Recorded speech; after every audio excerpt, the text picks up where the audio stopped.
Giants at the Eagles. Now, this was the one I said could potentially be an upset, being a divisional game. Man, it wasn't to be. It looks like the Giants burned themselves out and getting there in the first place, and they were found out by the Eagles team.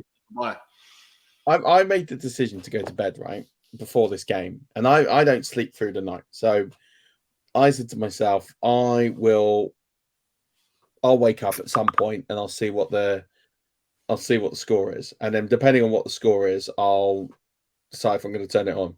And it was 28-0 at half time. I was like, well, yeah, I'm not going to bother turning this game on, and I'll watch it on Game Pass in 40. And this was just put. You got to praise Brian DeBall. You got to praise the coaching staff, and to get the Giants here is an incredible feat. Yeah. It's like the Jags. It's just the Jags are the other side. What they put together with this roster, with wide receivers they're signing off the street, is nothing short of remarkable. But in this game, they got it completely wrong, and they couldn't stop the run. They couldn't stop the run at all. You had, Kenny Gainwell went for 110, 112 yards. Miles Sanders went for 90. So it's got a rushing touchdown. I mean, this game was over at halftime, and both teams sort of petered out, and it wasn't a good game. It looks like on paper it's a statement win for the Eagles, and you think I didn't walk away from this thinking, oh well, the Eagles are the team to beat in this playoffs. I just walked away thinking the Giants were just pretty poor, and they ran out of steam. And looking at the injuries and the players they got, it's not a big surprise. Mm-hmm. But the Giants looked like a defeated team before they walked in. Like, they didn't look like they were ever going to compete in this game. And that's not to take anything away from the Eagles. They did a very professional, very thorough job.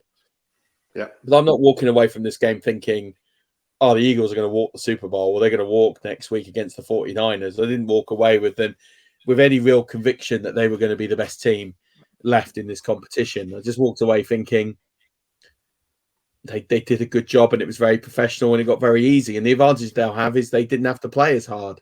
So some of those players would have got a nice bit of rest and not having to play at 100% intensity and no injuries. And that was kind of the key thing in this game. But yeah, disappointing when you get games like this in a divisional round. You don't want to see blowouts. You want to see It content. felt like what the Bucs done to the Eagles last year at the same time. Yeah. And well, it wasn't, because that was the wild card. Yeah, it was, and the Eagles were the 7th seed. So you kind of went, it was the 2 versus the 7 seed. And you're like, yeah, what are we doing here? Like, why are we having 7 seeds in if it's a 30-0 shutout with 2 minutes to go in the third quarter? And that's how it felt watching it. It was like they've been here before, just on the other end of it. You just don't expect a divisional round blow unless one team is absolutely first class exceptional. Yeah. Where they just absolutely turn up and smash it. And again, I'm not saying that the Eagles weren't good. This isn't me saying, oh, the Eagles were terrible. They weren't. They were very good, but they were very professional. But they weren't. I don't think an Eagles fan's going to sit here and tell me that they were in first gear, that that's the best they're going to play. Yeah. I think if they really wanted to go out there and put 50 points on the Giants, they could have done it quite easily. It was a nice warm up for them, coming back off a bye. Hurts coming back off injury. It was just the game they wanted. It was just what they wanted. It was almost like a nice day out. Yeah. A nice day out in the sun with a scrimmage. Yeah. That's what it felt like. And it's disappointing when you get to that stage and you have that sort of game. And they're not going to have that game again. So, I mean, listen, they get to host the NFC Championship game. They're going to have the weather on their side. It's going to be very cold.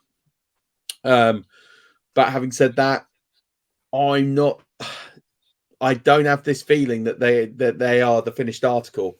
I think they've been the most professional. I think they've had the most incredible defensive performance I've seen from defensive linemen. I mean, how many of them have got multiple, like 10 sack seasons? 3, 4 of them. It's absolutely nuts, like what they've done on that defensive line.